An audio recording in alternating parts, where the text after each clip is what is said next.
కేంద్ర మంత్రి నిర్మలా సీతారామన్ మోదీ గారి దత్తపుత్రుడికి చాలా గట్టిగా ఇచ్చారు, మామూలుగా కాదు.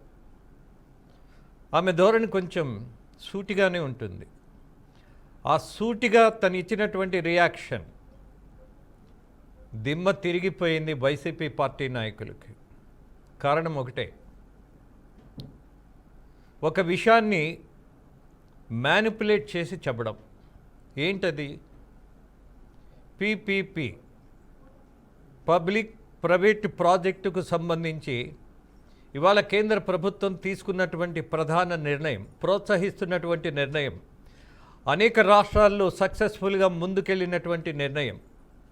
ఫర్ ఎగ్జాంపుల్, కొంతమంది మాట్లాడుతున్నారు టోల్ గేటు ఎలా అయితే వసూలు చేస్తారో, బట్ రోడ్లు ప్రభుత్వానివే, బట్ టోల్ గేట్ ఉంటుంది. బట్ మనం కళ్ళు మూసుకొని కావాలని అబద్ధాలు మాట్లాడడం అనేది అంత ఔచిత్యం అనిపించదు.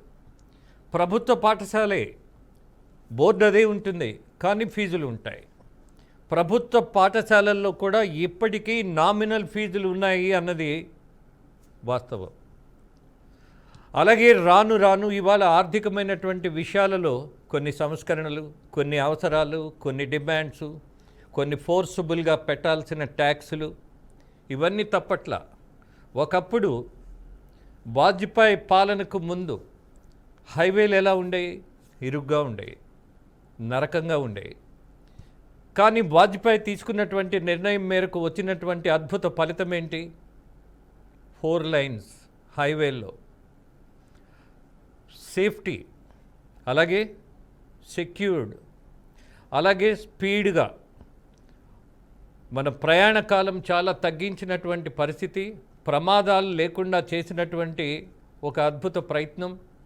అలాగే రహదారులే ఆ దేశం యొక్క గొప్పతనాన్ని, అభివృద్ధిని తెలియజేస్తాయి అన్నటువంటి వాస్తవం. ఇవన్నీ వాజ్పేయి గారు తీసుకున్నటువంటి నిర్ణయం తర్వాత ఈ దేశంలో హైవేల్లో వచ్చినటువంటి మార్పు ఇవాళ భారతదేశం గర్విస్తోంది.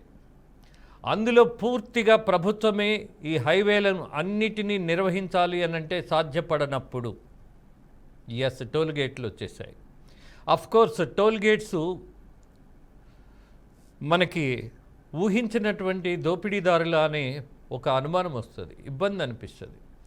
కానీ పబ్లిక్ ప్రైవేట్ ప్రాజెక్ట్స్కు సంబంధించినటువంటి విధి విధానాలలో మనకు వస్తున్నటువంటి కంఫర్ట్, మనం ఊహించినటువంటి అభివృద్ధి దాయకమైనటువంటి విధానం, ఇలా అనేకమైనటువంటి విషయాలు ఈ పబ్లిక్ ప్రైవేట్ ప్రాజెక్ట్స్ వల్ల వస్తున్నాయి అన్నది కేంద్ర ప్రభుత్వం గట్టిగా నమ్ముతున్నటువంటి విషయం. ఇవాళ ఆంధ్రప్రదేశ్ మెడికల్ కాలేజెస్కు సంబంధించి కేంద్ర ప్రభుత్వం పార్లమెంట్ బేస్గా ప్రతి చోట ఒక మెడికల్ కాలేజ్ రావాలి అన్నటువంటి ఒక విధానాన్ని తీసుకొచ్చింది. అలాగే కొన్ని ఫండ్స్ను రిలీజ్ చేసింది. అలాగే రాష్ట్ర ప్రభుత్వంలో కొన్ని అనుమతులు ఇచ్చింది. ఆ అనుమతులు ఇచ్చినటువంటి వాటిల్లో ఆంధ్రప్రదేశ్లో 7 మెడికల్ కాలేజీలు ప్రారంభానికి సిద్ధపడ్డాయి. ఆ దశలో వైసీపీ ఒక స్టెప్ తీసుకుంది, 1 కోటి సంతకాలు సేకరణ. దేనికి వ్యతిరేకంగా? మెడికల్ కాలేజెస్ని ప్రైవేటు యాజమాన్యాలకు అప్పజెప్పేస్తున్నారు అని. ఇదే విషయాన్ని నిర్మలా సీతారామన్ కలిసి ఆంధ్రప్రదేశ్ ప్రభుత్వం ప్రైవేటు యాజమాన్యాలకు మెడికల్ కాలేజెస్ అమ్మేస్తుంది, దోపిడీ చేస్తుంది, వ్యాపారం చేస్తుంది, ప్రజలకు ఇబ్బంది కలగబోతోంది, ఇది మొత్తం ఒక దోపిడీ కార్యక్రమానికి ఒక రంగేశారు పీపీపీ అని ఆమె దగ్గరే మాట్లాడారు. బహుశా ఆమె మేధావితనమో ఆమెకున్నటువంటి అవగాహన మర్చిపోయినట్టున్నారు ఆవేశంలో నాయకులు. బట్ దత్తపుత్రుడికి మాత్రం మామూలుగా ఇవ్వాల. ఆమె ప్రైవేట్ అనే పదం ఉన్నది కదా అని వైసీపీ నాయకులు మాట్లాడితే ఆమె స్పందించిన తీరు ఆమె కెపాసిటీని పెంచింది. అలాగే వైసీపీ నాయకులకి ఒక రకమైనటువంటి చెప్పు దెబ్బ తగిలినట్టుగానే అనిపించింది. ప్రవోక్ చేయకూడదు కదా. ఒక ప్రొఫెసర్ దగ్గరికి వెళ్ళి మనం పాఠాలు చెప్పాలి అని అంటే ముందు ప్రొఫెసర్ కంటే మనము విద్యావంతులై ఉండాలి. మనకి రానటువంటి పరిస్థితుల్లో ఒక సంస్కృత టీచర్ దగ్గరికి వెళ్ళి ఆ సంస్కృతంలో సంబంధించినటువంటి విషయాలను విమర్శించినట్టుగా ప్రవోక్ చేయబోతే వినే పరిస్థితి ఉంటుందా? ఉండదు కదా. ఇప్పుడు జరిగింది అదే. వైసీపీ ఒక విపక్షంగా బాధ్యతగా వ్యవహరిస్తుందా అని అంటే రాజకీయమైనటువంటి కేవలం ఒక ఆచరణాత్మకం కానటువంటి విధానంలో ఏంటది? ఈ మెడికల్ కాలేజెస్ ప్రైవేటు యాజమాన్యానికి అప్పజెప్పేస్తున్నాము అన్నది అబద్ధం. నిర్వహణ మాత్రమే. ఆ నిర్వహణ పర్యవేక్షణ ప్రభుత్వమే చేస్తుంది. పూర్తి హక్కులు ప్రభుత్వాలకే ఉంటాయి.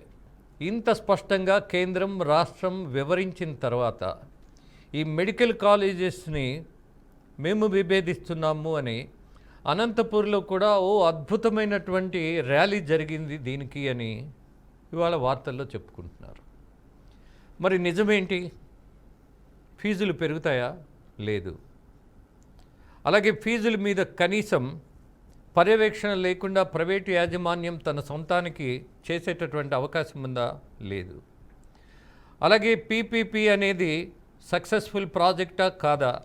ఎస్, సక్సెస్ఫుల్ అని మిగతా రాష్ట్రాలలో అనేక ప్రాంతాలలో నిరూపణ కాబడినటువంటిది ఆ ప్రాజెక్ట్. ఒక ఆంధ్రప్రదేశ్లోనే అభ్యంతరం ఎందుకు?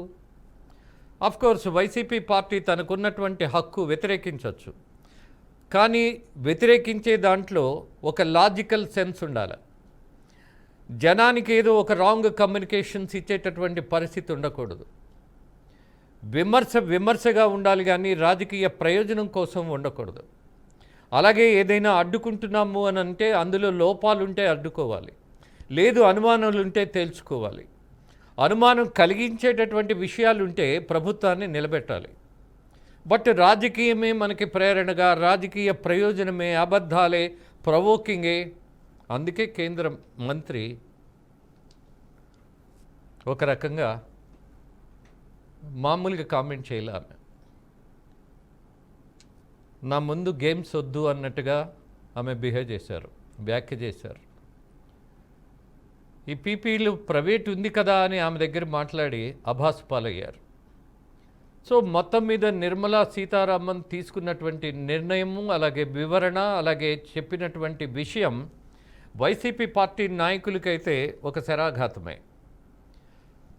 ఇక్కడ మెడికల్ కాలేజెస్ ప్రైవేటు యాజమాన్యాలు నిర్వహిస్తాయి, కానీ ఆధిపత్య ధోరణితో ఉండేటటువంటి పరిస్థితి లేదు అన్నటువంటిది ఏ రాష్ట్రంలో తీసుకున్నా మనకున్నటువంటి వివరణ, మనకు వచ్చేటటువంటి స్పష్టత.